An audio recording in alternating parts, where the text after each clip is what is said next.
Hello YouTube, Dave here again. Today we are starting my worm food series of videos. So when I was doing the Age of Worms adventure paths way back, I had mentioned that there were Dragon magazine articles to go alongside of each installment of the adventure path.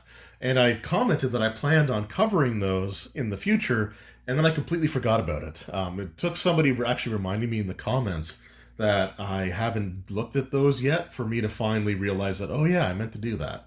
So this will be a series of 12 videos that I'll be tacking on to the end of the Age of Worms playlist, but I'll also create a separate worm food playlist as well. And they'll be like numbered 1 through 12, and they'll line up with the Age of Worms playlist as well. Now, when Savage Tide comes out, or when I start working on that series, they had the Savage Tidings articles in Dragon magazine, and I'll be doing those after each installment of the Adventure Path. So when I do the first Adventure Path installment, as soon as I've done that video, then I'll do the Dragon magazine Savage Tidings article, so that they'll be one after the other in the playlist. So it'll be the adventure, the Dragon article, then the next adventure, then the next Dragon article, so on and so forth. So today we are taking a look at Dragon issue number 333 from July of 2005, as we are looking for the worm food article, which is on page 62. So let's get to page 62.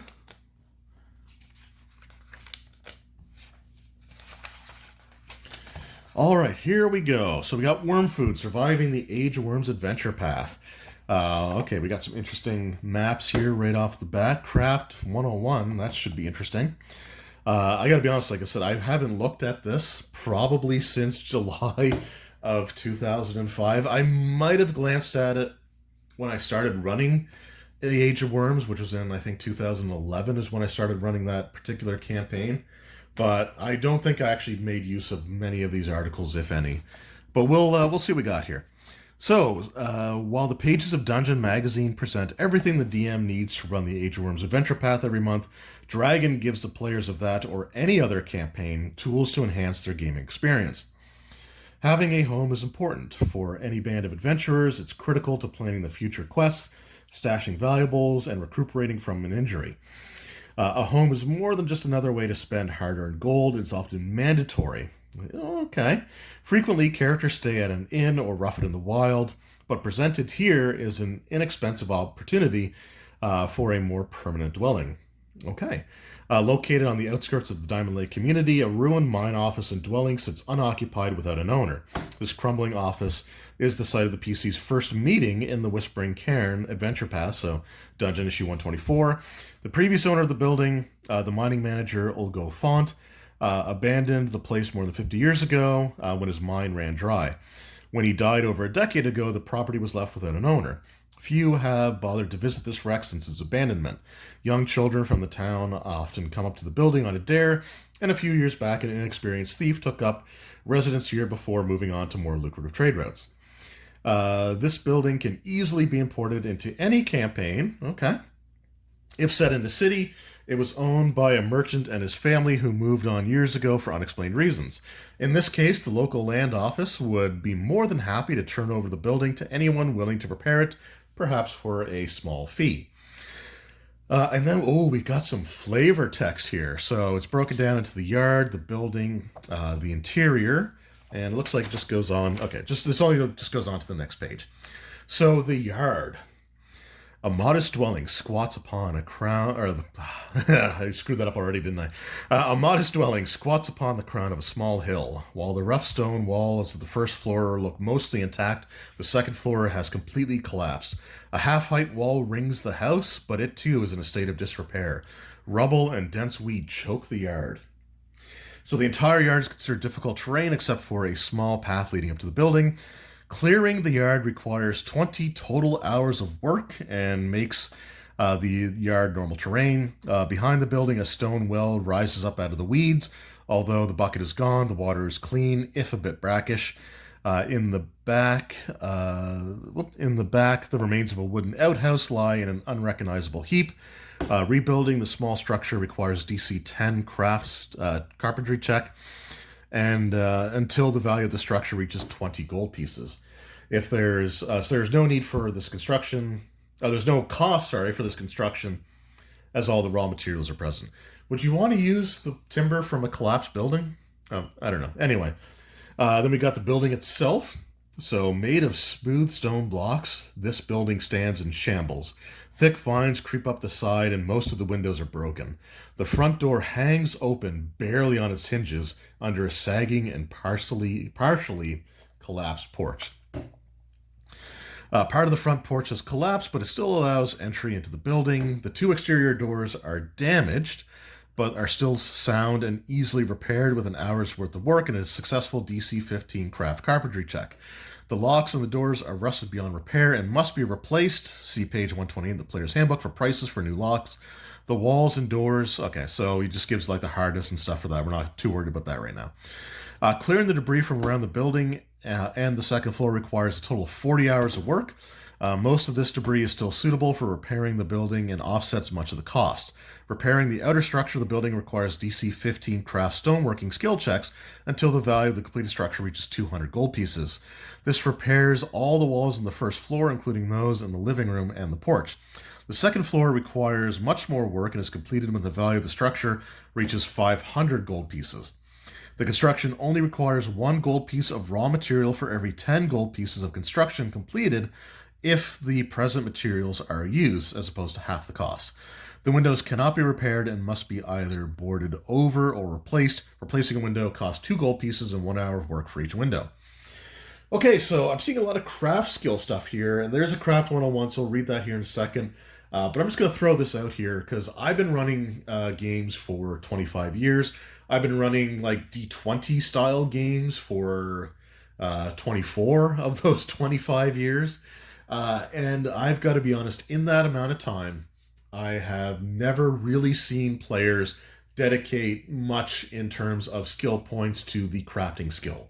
Now, if they were looking to do like create alchemical things, then they would take the craft alchemy skill, which I can't remember if that remained a skill in 3.5 or not, or if it became its own separate thing. But anyway, so they might take that, but I've never seen too many players take like craft carpentry or stoneworking or anything like that. Like NPCs almost always had craft skills or profession skills, but I rarely would see players take those. And the reason for that is most of the classes don't get a ton of skill points, right? Like, for example, the fighter and the cleric, and I think even like the paladin and stuff like that, a lot of them only got 2 skill points plus their intelligence modifier per level, but intelligence wasn't one of their primary attributes. So typically, they might get a +1 bonus. If you rolled really good stats, you might get a +2, but you're looking at 2 to 4 skill points per level when you've got things that are used all the time, like spot and listen and search. All right, those are 3 skills that are really important to have right there that can take up most, if not all, of your points. So I've just never really seen players take like craft woodworking or craft masonry or things along those lines. So I guess the question is, like, have you ever done that? Because I can tell you in 24 years of running D20 games, I never had somebody craft something. Like, unless they were an alchemist and there are separate rules for that in, say, Pathfinder 2E. But yeah, I've never actually used the crafting skill or had to sort of run it as a DM in the entire time that I've been doing this. So let me know if you guys have ever actually made really good use of the crafting skill, or if you simply kind of like outsource that to, say, NPCs. But let's read Craft 101 because this might shine some light on why they decided to do this here. Although the mechanics are fully detailed in the player's handbook, few make use of the craft skill. Okay, so they are definitely aware of that too. However, for the purpose of this article, familiarity with this oft-overlooked skill is vital. Okay, oft-overlooked. Again, they were definitely aware. So craft skill checks can be made in one of 2 ways, depending on the time available. If the check is made at the end of 1 week's worth of work, the result times the DC equals the amount of work completed in terms of silver pieces. So keep in mind that the amounts here are given to you in gold pieces, and it's 10 silver per gold. So you'd have to get 200 silver pieces in order to rebuild the outhouse, which requires 20 gold pieces worth of work. If the check is made at the end of a day, the amount of work completed equals the check result times the DC in copper pieces.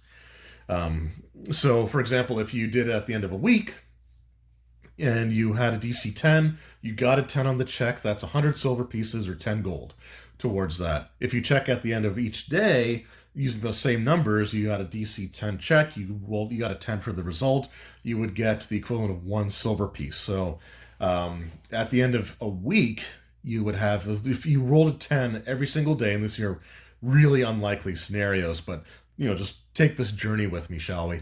But if you got a 10 each time, you got 100 copper pieces each day. After 7 days, you would have 700 copper pieces, as opposed to if you did it at the end of the week, you would have 100 silver pieces, which is 10 gold versus 7 gold. So I guess technically, if you have the week to check, it might be more fruitful for you, depending on how the numbers and stuff work out. But yeah, I mean, it's cool. It's a cool mechanic. I have to say, I actually kind of like it, but I've never used it. All right, so the work is completed when its total value is reached. Multiple characters can contribute to the work.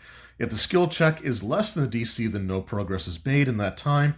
And if the skill check fails by 5 or more, which is an often used mechanic in 3rd edition skill checks, then something bad typically happens. So if you fail by 5 or more, half the raw materials are ruined, and you have to pay that cost again. In this case, such a loss equals half the cost of the construction to be completed, even if no raw material costs are required. Okay, so again, it's a cool system. It really is, but yeah, I've never used it. I've never seen players use it. So, one of the things that I will say Paizo did try to do was find ways to utilize things that are often overlooked. So they did it. I think they did a good job of it here. But truthfully, probably just outsource it to NPC labor. But anyway, let's take a look at the interior here. So small mounds of debris litter the floor of this building's interior. Loose stones, dead weeds, and grime cover virtually every surface. Paintings must have once adorned the place, as indicated by the particular stain patterns marring the walls. The only light comes from thin shafts sneaking in from outside, illuminating clouds of dust dancing through the stale air. And, okay, well, there we go. Can't somebody else do it? So we'll take a look at that here in a moment. But let's read the rest of this here first. So the first floor of the manor consists of 5 chambers. The largest of these is the living room, part of which has completely collapsed. Directly to the right of the living room space is what was once an office. The bookshelves and desks have thoroughly rotted, and what few tomes and mind maps remain are ruined and illegible. Adjoining the living room is a sizable dining room. Any furniture that remains in the room is completely soiled and worthless. The kitchen contains an actual fire pit, but the chimney is blocked and must be cleared before it can be used. The pantry attached to the kitchen has a number of empty and broken shelves, along with 2 empty barrels. A staircase in the living room is choked with debris and leads to the remains of the second floor. Another in the kitchen leads to a crude cellar. The second floor of the manor is in complete ruins. Although there is no roof in its current state, the floor above prevents most of the rainwater from leaking to the first floor. The cellar is partially collapsed, but stable at the current time. Along one wall, a crumbling wine rack still stands, although others have already plundered it, leaving a pile of empty and broken bottles at its base. The interior can be cleared of debris with 20 hours of work. The first floor can be renovated with an additional 40 hours of work and 50 gold pieces and supplies, paint, replacement floorboards, and plaster. Renovating the interior of the second floor requires successful DC 15 craft carpentry skill checks until the value of the construction reaches 200 gold pieces. Since the damage here is so extreme, the PCs must pay half the construction value for the raw material, so you can't salvage the ruined timber and stuff for that one. Stocking the manor with appropriate furniture and necessary supplies requires 200 gold pieces. This cost includes beds, chairs, rugs, tables, and kitchen supplies, and makes the place basically functional and comfortable enough for a complete bed rest. See Natural Healing on page 146 of the Player's Handbook. With complete bed rest, normally if you're resting for the night, you get 1 hit point per level back. If you got complete bed rest, I think it was 3 hit points per level. If you're resting in your home, you can get 3 hit points back per day instead of 1. All right. Increasing the expenditure to 1,000 gold pieces, along with repairing the rest of the structure, as noted earlier, gives the owners a +2 circumstance bonus on diplomacy and intimidate checks made against those impressed by wealth, typically the poor and merchant classes. All right. So before we get to the uses for the DM, we do have the can somebody else do it, which is probably what would have happened for a lot of people. So basically, you got like the task. So for clearing the yard, you can hire a laborer. It's 1 silver piece per day, but you only get 8 hours of labor in per day. And I think they said, what did it take? 20 hours total. So you'd have to do like 2.5 days. So it'd be 3 silver pieces basically, and you would get everything cleared off. Rebuilding the outhouse, you can hire a carpenter for 3 silver pieces per day, and they contribute 18 silver pieces per day towards repairing it. So I think you can also hire multiple to do that as well. So like no more than 6 carpenters and 8 stone carvers are available at any time to work. So you can hire multiple NPCs for these rates to get like the results done faster. But it's cool that that's worked out for you if you wanted to go through that.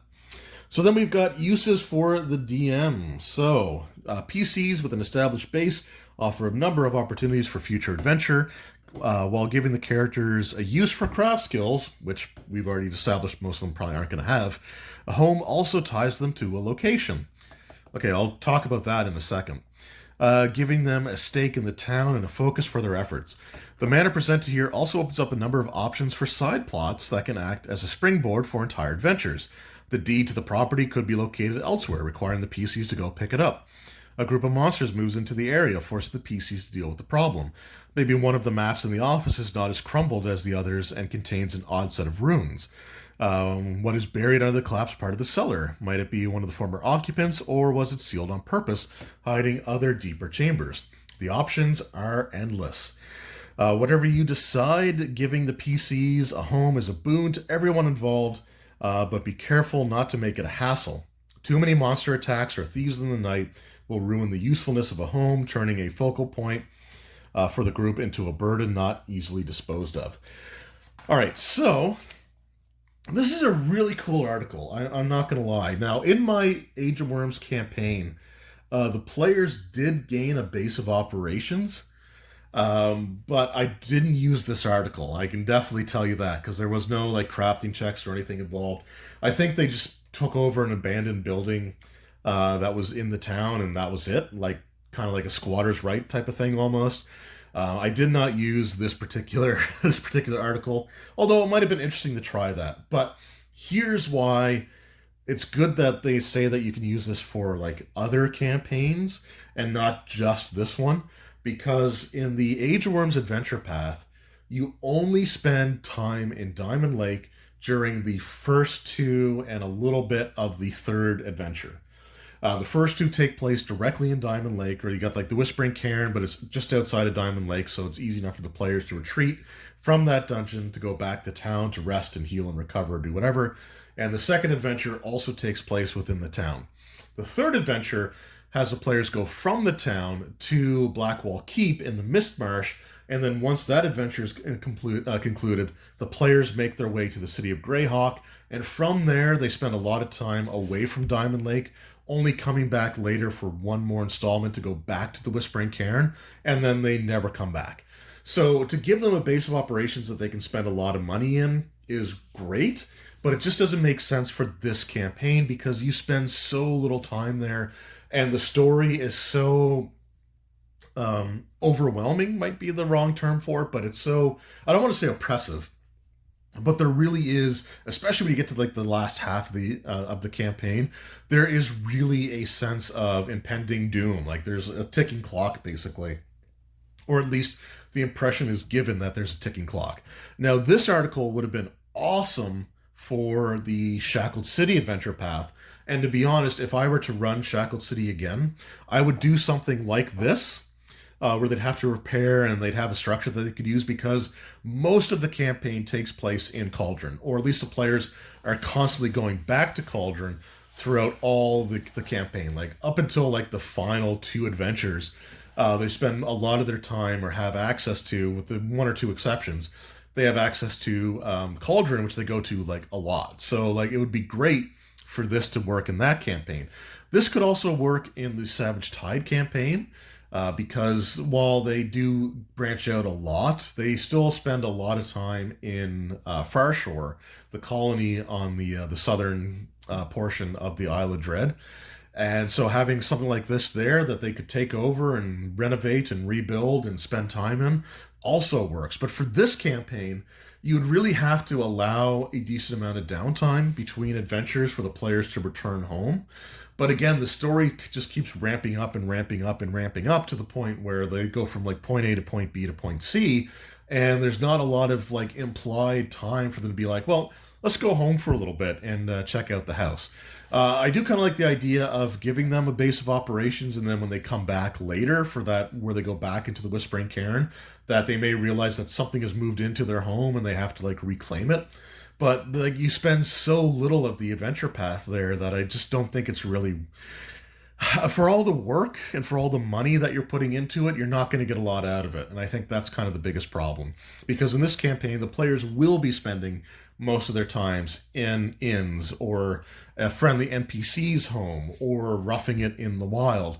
You're just not going to get a situation where they're coming back to Diamond Lake all the time to rest, recover, relax, and renovate. So it's a cool concept. It's a really interesting article, and I love the fact that it's like, hey, you know, we've got this whole skill that just hardly ever gets used. Let's create a whole article around it and find like a really cool way to incorporate it into a campaign.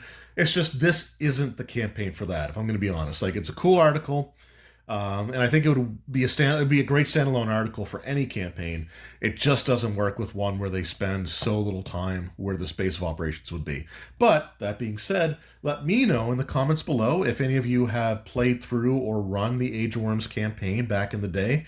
Did you have the space of operation? Did you spend the gold and the labor hours clearing it apart? Did you use your own crafting skills to do so?